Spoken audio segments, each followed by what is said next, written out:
This is Josh Bycer from GameWisdom.com. Hope you enjoy this Critical Thought, your daily discussion on game design. And be sure to like and subscribe to the channel, and you can pitch future Critical Thought topics. Alright everybody, for today's Critical Thought, it's going to be a little bit more of a, administrative discussion for today. And before we get to our topic at hand, I have some important news and a few questions I want to ask you folks about. First thing, in terms of some good news, I can confirm 2 more dates so far for 2017 that I'm going to be giving speeches. April 19th and May 5th. If you're going to be in the Camden and Atco, New Jersey area, I'm going to be giving some hour-long talks there, along with, of course, my Comic-Con one, or the South Jersey Comic-Con, March 12th. I'll have more updates, and I'll talk a little bit more about that as we get closer to those dates. Now, for some other bits of news, for those of you who haven't watched or been following too much with the Critical Thoughts, I'm imposing the idea of having presentations or maybe like a small program regarding teaching level and game design using Super Mario Maker. And while there's been interest in it, the problem has been on the logistics side, namely in the cost of the equipment. Some of the places I've contacted may be able to, rent or lease the equipment for a short while, but in terms of getting enough to actually teach a small group or run through it, it has been trouble. So I want to ask you folks, do you think there would be interest in a Kickstarter, simply just to raise the funding for that equipment so I can go to public places, libraries, whatever, and maybe make a little course relating to game and level design with it? Of course, like I said, I'm kind of in the novice side when it comes to crowdfunding, as evident by the Patreon for Game Wisdom. So any suggestions there would be greatly appreciated. And for those of you watching, if you know of any companies, foundations, educational circuits, anything like that that may have an interest in donating or help supporting something along these lines, please let me know in the comments below.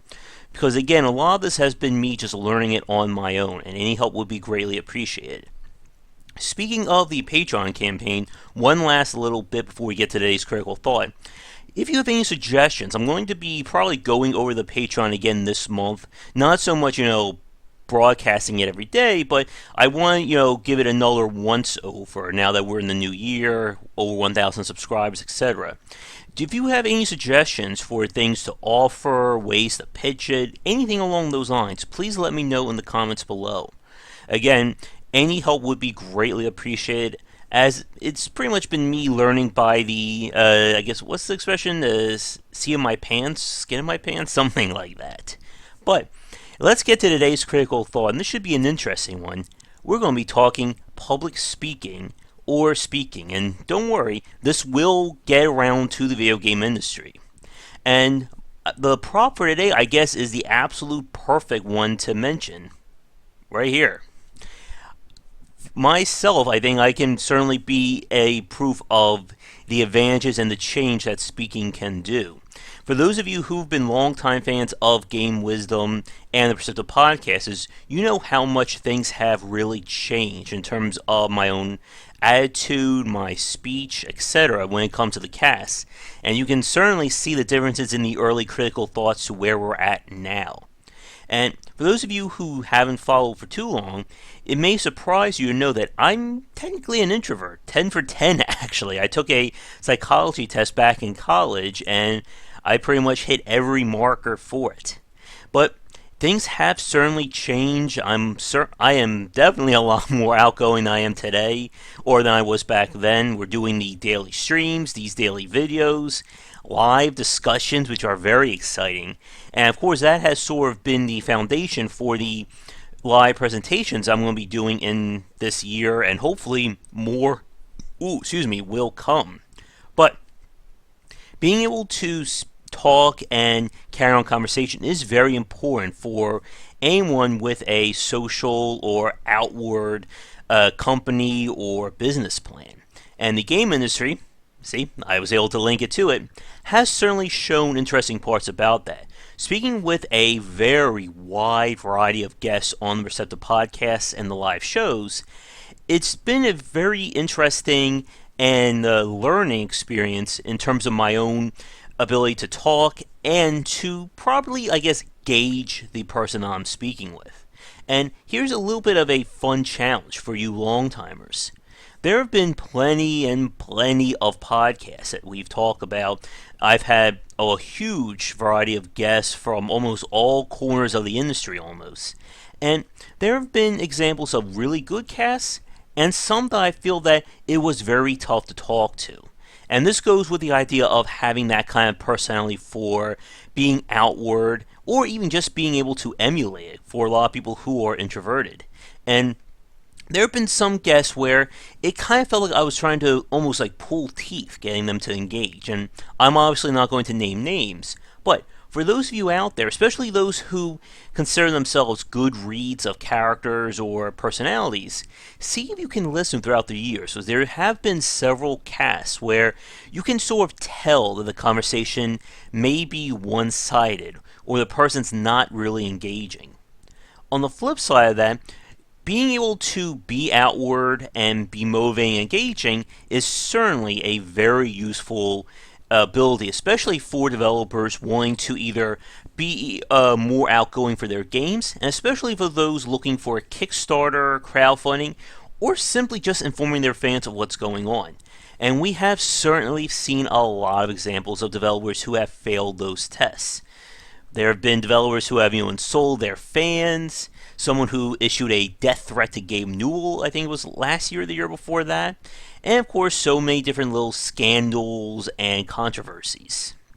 But getting back to the podcast, you can tell when someone is engaged and when you're really having a conversation.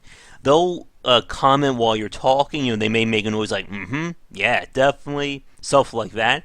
And the second you stop talking, they're immediately going to pick up the conversation because they're that engaged. And you can certainly tell when we have podcasts when everyone's in sync like that. I mean, I couldn't have John Schaefer, Chris Park, Patrick Holloman, or the guys from Plastic Games. Like any combination of those five people, I can't do that or the cast will never end.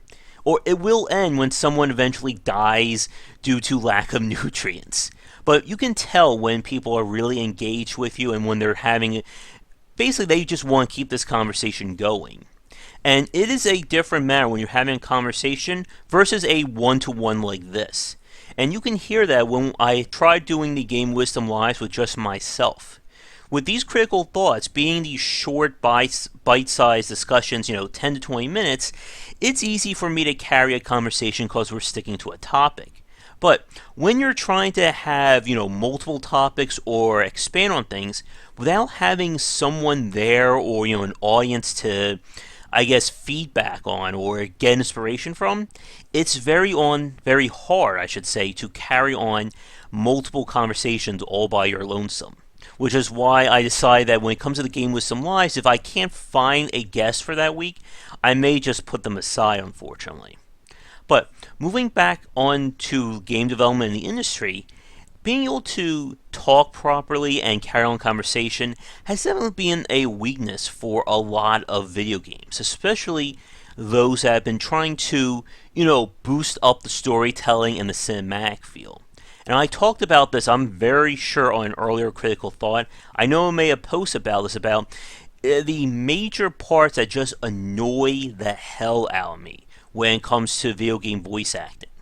And with that said, though, I just want to clarify that even though we are talking about voice acting and speaking, generally speaking, I know I'm saying speaking a lot there, it's not the voice actor's fault.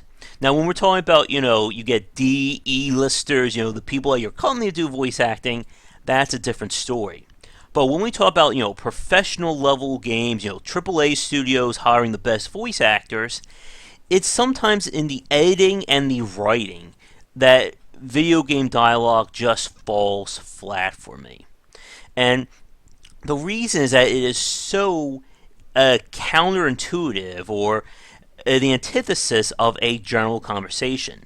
As I said a few minutes ago, when two people or more are really having a conversation. When they're almost, chomping at the bit to continue talking. Everyone is completely engaged in it. When it comes to video game dialogues, It's the opposite. It feels like you're having people talking in the ether, basically. Someone's like, and so this is what I think. Wait a second. Really? What do you think about this? Wait a few more seconds. I'm not totally sure. I'm feeling sad right now. And that's kind of how video game conversations have gone, especially when you look at some of the big examples, especially the titles from BioWare and the RPG side of things. The problem is a combination of a few things. The first is because these stories are written with player choice and being able to choose and alter the dialogue, it means that you can't have a flowing conversation because that conversation is really broken up into three or more different alternatives. You know, the good, the jerk, the neutral, any other flavors of text you can think of. And because of that, it makes it very hard to have a flowing conversation when it's essentially being fragmented all these different pieces. Telltale's titles are really good examples of this issue. When you look at games like The Wolf Among Us, Batman, The Walking Dead, and so on, each conversation, when the player is free to decide something, is usually a choice of four different options. And then those four options really don't advance the conversation. The person may react to it or they may go, really? And you'll see, so and so will remember it up there. But then the conversation will just keep going. Like what I just said has no bearings on what is actually being told. And when you're doing that, then you really need the dialogue to pick up the slack if you're not letting the player control things. And this is where many games just really have trouble. You see this in just about all walks of the game industry, where you'll have characters talk, and it'll literally just be like a paragraph this big that one person will say. And then the next person will say a paragraph this big. And that's the thing. Real conversations are not people talking in paragraphs. Now, again, I've been talking for 12 minutes now, so we've probably gone through several paragraphs as it is, but this is not a conversation. This is pretty much a speech or a presentation. If we were doing a live show and I had someone, up there listening to me and responding, we would pretty much be going back and forth every minute, maybe 2-3 minutes tops, depending upon what the topic is. And that's what you need with a conversation. Conversations they should be fast, they should be reacting, and both or more people, if you have 3 or 4, should be completely engaged. And I really haven't seen video games do that. Now, for those of you who played L.A. Noire, did they actually do really well with those conversations and the dialogue? Because I've seen footage of the game, but I have not played it. I heard they really spent a lot in terms of motion capture and just the general acting when it comes to facial animations and stuff like that. And body language actually is another really good part of this. As you can tell, I like to talk with my hands and I'm constantly moving around. And when it comes to a conversation, people aren't just standing like this for 5-10 minutes at a time. They're moving around. They're reacting to what the person's saying. Their face going up, down, and all kinds of emotions that it will hurt my face if I try to do too many at one time. But this is one of those issues that it's very easy to see why we have this problem in the game industry, and that's animation. It costs a lot to animate characters. It's what we see in many animated series, where they'll reuse stock images or facial animations, or recycle the background for those of you who are older animation buffs. But when we're talking about AAA games, when they're supposed to be that huge budget, that issue or that problem becomes more and more prevalent. Now, what's interesting is that some developers have found almost like a cheat around this. And Uncharted would be an example of this, where they basically use almost like action position in a sense, where you'll have Nathan Drake and the people talking while he's performing some task. So he's not just standing around for a sad conversation. The player is making him, climb over obstacles, explore wrecks, do all manner of combat and so on, but they're still carrying on the conversation. So in this way, the conversation becomes second to the action, and it doesn't exactly bore the player because of it. But we'll wrap up today's critical thought here. Like I said, this is going to be more of a, I guess, slower pace one compared to my other ones, but we got some good ones coming up. As always, thank you so much for watching. If you're enjoying the content, be sure to like and subscribe.